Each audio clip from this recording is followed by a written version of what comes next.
नमस्कार, स्वागत है आपका हमारे चैनल पर। महाराष्ट्र में एमएलसी चुनाव में महज एक दिन बाकी है। कल एमएलसी चुनाव के लिए मतदान महाराष्ट्र में होने हैं और इससे पहले सियासी गतिविधियां काफी तेज हो गई हैं। अब सभी पार्टियों की होटल स्टे पॉलिटिक्स पर चर्चा तेज है और इस बीच बड़ी खबर सामने आ रही है कि शिवसेना में ही दरअसल चुनाव से पहले फूट पड़ती दिखाई दे रही है। शिवसेना के ग्रुप लीडर और सीनियर कैबिनेट मंत्री एकनाथ शिंदे और ठाकरे परिवार के बीच मतभेद की खबरें लगातार सामने आ रही हैं और इसकी वजह है मुख्यमंत्री उद्धव ठाकरे, जो कि अपने ही विधायकों को वक्त नहीं दे रहे हैं। आपको बता दें, गेस्ट हाउस में ये तमाम विधायक रुके थे जहां मुख्यमंत्री को उनके साथ मीटिंग करनी थी, लेकिन चूंकि मुख्यमंत्री नहीं पहुंचे, इसके बाद तमाम शिवसेना विधायकों को बस में बिठाकर पवई के वेस्ट इन होटल ले जाया गया। विधायकों की नाराजगी को कम करने के लिए उद्धव ठाकरे के बेटे और उद्धव ठाकरे सरकार में पर्यावरण मंत्री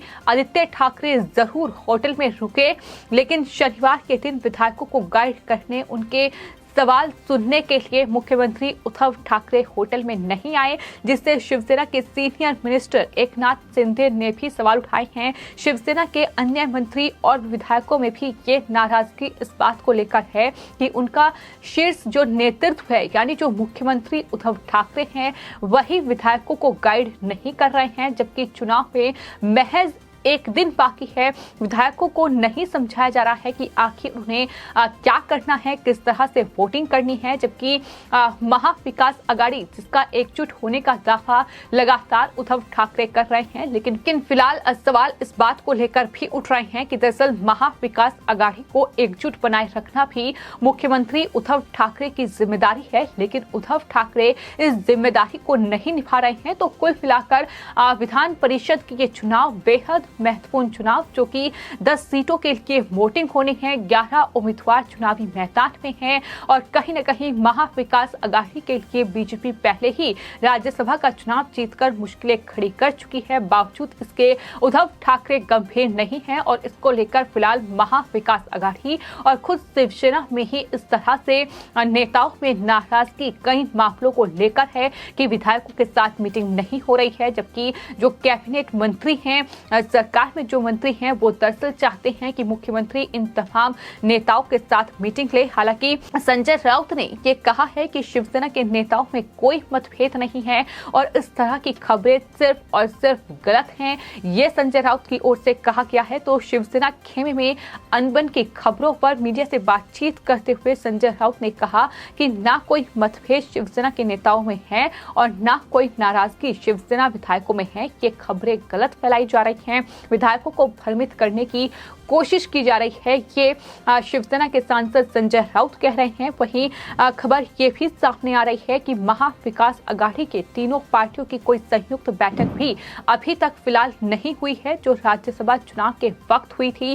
कांग्रेस ने अलग से मुंबई के 4 सीजन होटल में बैठक की। वहीं आपको बता दें, एनसीपी विधायकों को जो एनसीपी चीफ शरद पवार हैं, उन्होंने दरअसल ट्राइडेंट होटल में अलग से संबोधित किया है। अब ये लगातार कहा जा रहा है कि मुख्यमंत्री उद्धव ठाकरे सभी विधायकों के साथ तो बैठक नहीं करेंगे, लेकिन इन तीनों पार्टियों के जो सीनियर लीडर्स हैं, उनके साथ उद्धव ठाकरे एक मीटिंग करने जा रहे हैं। लेकिन लगातार नाराजगी जो है महाविकास आघाड़ी के सीनियर लीडर्स की, वो उद्धव ठाकरे के खिलाफ खुलकर नजर आ रही है और ये साफ तौर पर कहा जा रहा है कि महाराष्ट्र के विधान परिषद चुनाव में मुख्यमंत्री होने के नाते महाविकास आघाड़ी के सभी उम्मीदवार जीते, ये जिम्मेदारी मुख्यमंत्री को लेनी चाहिए। पर राज्यसभा चुनाव में शिवसेना उम्मीदवार हारने के बाद मुख्यमंत्री ज्यादा सक्रिय नहीं दिख रहे हैं। इसी बीच तीनों पार्टियों में समन्वय का भी भाव नहीं दिखाई दे रहा है। तो इस तरह से कहीं ना कहीं महाविकास आघाड़ी में ही ये फूट देखने को मिल रही है। फिलहाल जो उद्धव ठाकरे का बयान सामने आया है, उसमें उन्होंने ये कहा है कि कोई क्रॉस वोटिंग नहीं होगी। साथ ही ये भी कहा है कि दरअसल शिवसेना के जो तमाम विधायक हैं, वो उनके ही खेमे में रहेंगे। उन्हें भरोसा तमाम विधायकों पर है, यानी अपने पाले के जो विधायक हैं, उसे वो कहीं और नहीं जाने देंगे। ये साफ तौर पर शिवसेना की ओर से कहा गया है।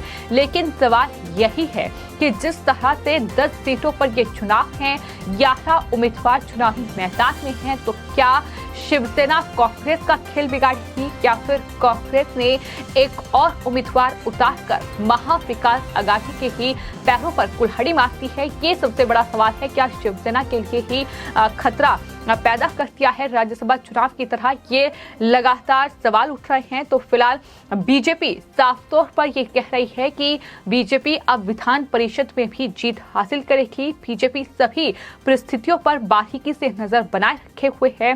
बीजेपी विधायकों को होटल ताज प्रेसिडेंट भी ठहराया गया है। देवेंद्र फडणवीस ने सभी विधायकों को गाइड किया है, जैसा कि उन्हें राज्यसभा चुनाव के वक्त भी रणनीति तैयार की थी। बैठक के बाद देवेंद्र फडणवीस ने ये कहा है कि एनडीए सरकार में जो असंतोष है उसी कारण उन्होंने इस चुनाव में 5 उम्मीदवार खड़े किए, ताकि तीनों पार्टियों के नाराज विधायक अपने असंतोष को वोट के जरिए प्रकट करें और बीजेपी को जिताएं। ये चुनाव बीजेपी के लिए मुश्किल जरूर है, पर जीत जरूर संभव है, ये बीजेपी की ओर से कहा गया है। तो आपको बता दें, कल चुनाव है और जाहिर तौर पर आज का दिन बेहद अहम है, क्योंकि निर्दलीय जो विधायक है वो अपने आप में काफी महत्व महाराष्ट्र में रखते हैं। काफी बड़ी संख्या में निर्दलीय विधायक हैं। तो ऐसे में जिस तरह से तमाम पार्टियों की ओर से उम्मीदवारों का ऐलान किया गया है, आपको ये बताते हैं कि राज्यसभा चुनाव की तरह ही विधान परिषद मुकाबला करीब होने की उम्मीद जताई जा रही है। जिस तरह से पिछली बार महाविकास आघाड़ी और बीजेपी के बीच कांटे का मुकाबला था, तो इस बार भी ये कांटे का मुकाबला माना जा रहा है, क्योंकि विधान परिषद की 10 खाली सीट के लिए 11 उम्मीदवार फिलहाल चुनावी मैदान में हैं। एमएलसी चुनाव की इस दौड़ में बीजेपी के 5 उम्मीदवार हैं, जिसमें प्रसाद बालक, श्रीकांत भारतीय, प्रवीण दरेकर, उमा खापरे, राम शिंदे शामिल हैं। जबकि कांग्रेस, शिवसेना और साथ ही एनसीपी के जो 2 उम्मीदवार हैं वो फिलहाल चुनावी मैदान में हैं। और शिवसेना से सचिन आहिर और नंदुरबार के शिवसेना जिला प्रमुख आमशा पांडवी नामांकन दाखिल कर चुके हैं। वहीं एनसीपी से आपको बता दें, राम राजे और इसके अलावा एकनाथ खड़से नामांकन दाखिल कर चुके हैं। तो आपको बता दें, कल दरअसल 20 जून को 30 सीटों पर चुनाव होना है, जिसमें 10 महाराष्ट्र की सीटें हैं। इसके अलावा 13 सीटें उत्तर प्रदेश की हैं और साथ ही 7 सीटें जो हैं वो बिहार की हैं। लेकिन दिलचस्प मुकाबला जो है वो जाहिर तौर पर महाराष्ट्र में है।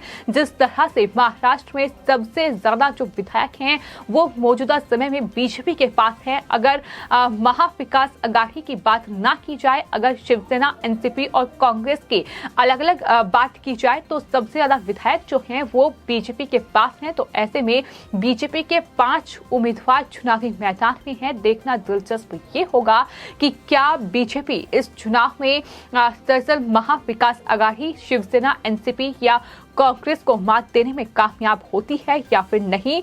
वहीं अगर आपको बता दें, सियासी गणित की अगर बात की जाए इस एमएलसी चुनाव को लेकर, तो महाराष्ट्र की 10 सीटों में से 4 पर बीजेपी का जीतना तय माना जा रहा है। इसके अलावा एनसीपी 2 और कांग्रेस का 1 पर जीतना तय माना जा रहा है। शिवसेना 2 सीटें जीत सकती है, ये उम्मीद लगाई जा रही है।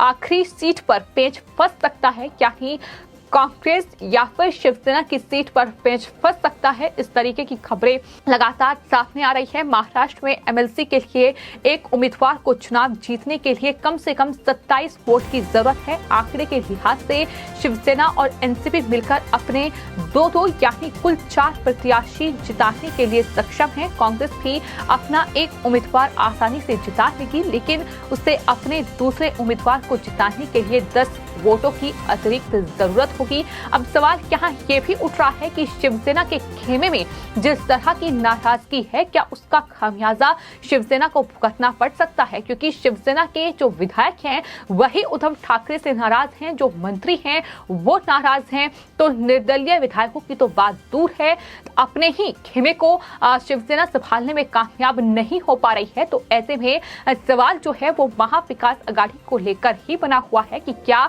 ये मतभेद इस एमएलसी चुनाव में महाविकास आघाड़ी को काफी भारी पड़ने वाले हैं, ये फिलहाल सवाल है। वहीं दूसरी तरफ आपको बताते हैं, बीजेपी जो है वो अपने विधायकों की संख्या के आधार पर फिलहाल 4 एमएलसी की सीटें जो है वो आसानी से जीत लेंगी, लेकिन अपना 5वां उम्मीदवार जिताने के लिए उसे अतिरिक्त 22 वोट जो है उसकी जरूरत है, जिसमें से कई निर्दलीय विधायक उनके पक्ष में हैं। ये दावा बीजेपी कर चुकी है। इस तरह से 10वीं एमएलसी सीट के लिए कांग्रेस और बीजेपी के बीच सियासी संग्राम होने की उम्मीद है, लेकिन ये सियासी संग्राम शिवसेना और बीजेपी के बीच भी हो सकता है।